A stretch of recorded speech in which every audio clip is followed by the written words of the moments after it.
Здравейте! В този урок ще направим упражнение на системи и уравнения с две неизвестни. Да започнем с първата система. Имаме първото уравнение x плюс y да е равно на 7 и второ уравнение 3 пъти x плюс 3 пъти y е равно на 21.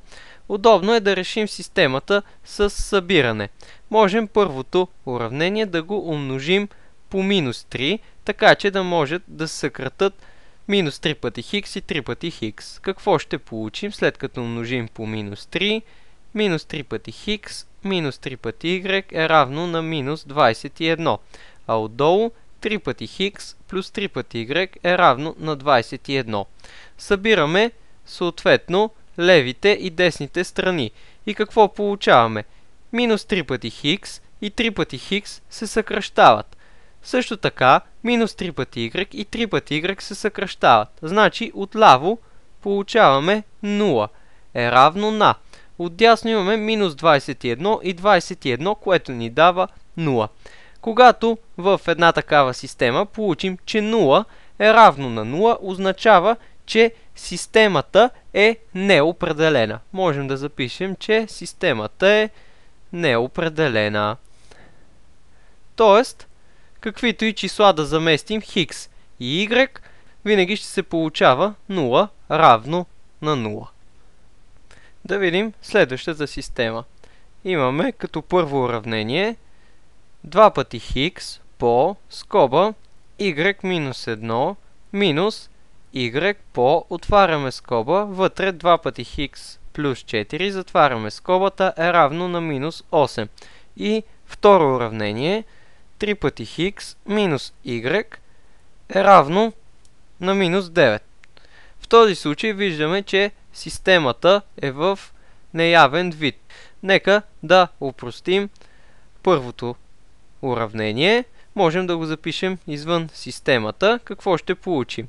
2 пъти хикс y минус 2 пъти хикс минус 2 пъти хикс y, след като разкриваме скобите, минус 4 пъти y е равно на минус 8. Какво виждаме тук? 2 пъти хикс y и минус 2 пъти хикс y се съкращават. Остава съответно минус 2 пъти хикс и минус 4 пъти y. Да видим как се получава системата. Минус 2 пъти хикс минус 4 пъти y е равно на минус 8. А второто уравнение 3 пъти хикс минус y е равно на минус 9. Да, обаче в първото уравнение можем да разделим двете страни на 2. Съответно ще получим минус хикс минус 2 пъти y е равно на минус 4, а отдолу второто уравнение 3 пъти хикс минус y е равно на минус 9. Сега остава да решим как ще решим системата, дали чрез събиране или чрез заместване. Нека да го направим чрез заместване. Да изразим хикс от първото уравнение. Имаме минус хикс е равно на минус 4 плюс 2 пъти y, тъй като 2 пъти y отива от другата страна със знак плюс. Умножаваме двете страни по минус 1, за да сменим знаците. Получаваме, че хикс е равно на 4 минус 2 пъти y. Сега вече сме изразили хикс чрез y. Заместваме го в второто уравнение. Какво получаваме? 3 по скоба 4 минус 2 пъти y минус y е равно на минус 9. Разкриваме си скобите. 12 минус 6 пъти y минус y равно на минус 9. От тук 12 го прехвърляме отдясно със знак минус. Отляво минус 6y и минус y ни дава минус 7 пъти y. Отдясно минус 9 и минус 12 е минус 21. Разделяйки двете страни на минус 7, получаваме, че y е равно минус 21 делено на минус 7, точно на 3. Сега остава само да заместим, да речем в второто уравнение, за да намерим колко ни е хикс. Имаме 3 пъти хикс минус y, който ни е 3, е равно на минус 9. От тук 3 пъти хикс е равно на минус 9 плюс 3, което ни дава минус 6. Или получихме, че хикс ни е равно на минус 2, след като разделим съответно двете страни на 3. Значи, нашата наредена двойка решение на тази система е хикс, което ни е минус 2, и y, което ни е 3. А сега да видим една текстова задача. Сборът на две числа е 11, а разликата им е 5. Намерете числата. Тъй като се търсят числата, нека да ги означим с хикс и y. Какво ни е дадено? Че сборът на двете числа е 11, т.е. хикс плюс y става равно на 11, а разликата им е 5, т.е. хикс минус y е равно на 5. Имаме съответно две линейни уравнения, две неизвестни, правим си системата. Сега как да решим тази система? Виждаме, че имаме плюс y и минус y. Тоест, удобно е да решим системата чрез събиране. Събираме съответно левите и десните страни. Тъй като решаваме система, да си оставим едно от двете уравнения, т.е. преписваме си първото, хикс плюс y ни равно на 11. След това отдолу вече събираме двете уравнения.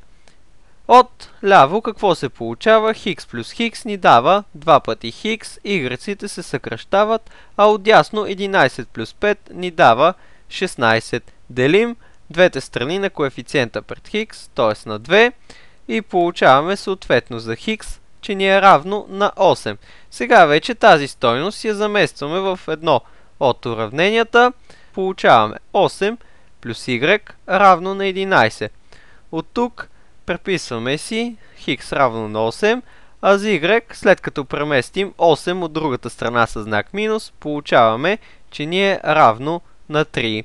И съответно нашата наредена двойка хикс y са ни числата 8 и 3, тъй като първо е хикса. Тоест числата, които ние търсим, това са 8 и 3. Понякога в системите ще участват дробни уравнения. Нека да видим как се решават. Имаме първото уравнение. Дроб 1 върху хикс плюс 3. Да ни е равно на. Имаме 6 върху 3 пъти y плюс 6. И второто уравнение 4 върху хикс минус 1 плюс 2 върху y минус 1 ни е равно на 0. Първото, което можем да направим, е да си запишем допустими стойности, тъй като са дробни. Уравненията, допустими стойности, знаменателите различни от 0. Съответно, хикс плюс 3 е различно от 0, получаваме хикс различно от минус 3, y е различно от минус 2. След това хикс минус 1 различно от 0, хикс ще бъде различно от 1 и y съответно различно от 1. С тези допустими стойности ще проверяваме в края. Сега трябва да си направим общ знаменател и да упростим съответно изразите. Да видим как ще се получи. В първото уравнение, първата дроб разширяваме с 3 пъти y плюс 6, а във втората дроб с хикс плюс 3. Какво получаваме? Можем директно да се освободим от знаменателя, не е нужда да го записваме. Получаваме 3 пъти y плюс 6 е равно на 6 пъти хикс плюс 18. Това е за първото уравнение. Във второто съответно разширяваме първата дроб с y минус 1, втората с хикс минус 1. Какво получаваме? Можем да се освободим от знаменателя. Получаваме 4y минус 4 плюс 2 пъти хикс минус 2 да е равно на 0. Сега трябва да извършим действията и след това да си решим вече готовата система. Прехвърляме всичко от едната страна. Имаме 3 пъти y минус 6 пъти хикс, съответно 18 като отида от другата страна. 6 минус 18, значи минус 12 да ни е равно на 0. А какво получаваме за второто? 4 пъти y плюс 2 пъти хикс, съответно минус 6 да ни е равно на 0. Сега остава да изберем как да решим системата. Имаме 6 пъти хикс и 2 пъти хикс. Можем във второто уравнение да умножим по 3 и да решим системата чрез събиране. Нека първо да си запишем в системата второто уравнение. Ще разменим местата. Това не е важно за решаването на системата. Имаме 3 по 4, 12 пъти y, съответно плюс 6 пъти хикс минус 18 да е равно на 0. И второто уравнение си го преписваме. Ето го, 3 пъти y минус 6 пъти хикс минус 12 да е равно на 0. Събираме двете уравнения и какво получаваме? 12y плюс 3 пъти y ни дава 15 пъти y. Минус 18 и минус 12 ни дава минус 30 равно на 0. От тук 15y равно на 30. Делим двете страни на 15. Y равно на 2. Сега остава само да намерим хикс чрез замесване в едно от двете уравнения. Какво ще получим?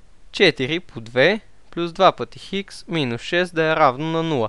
4 по 2 е 8. Минус 6 ни дава 2. 2 пъти хикс е равно на минус 2, тъй като отива от другата страна със знак минус. Делим двете страни на 2 и за хикс получаваме, че ни е равно на минус 1. Значи, наредената двойка решение съответно ще ни бъде хикс минус 1 и y 2. Това беше днешният урок. До следващия път!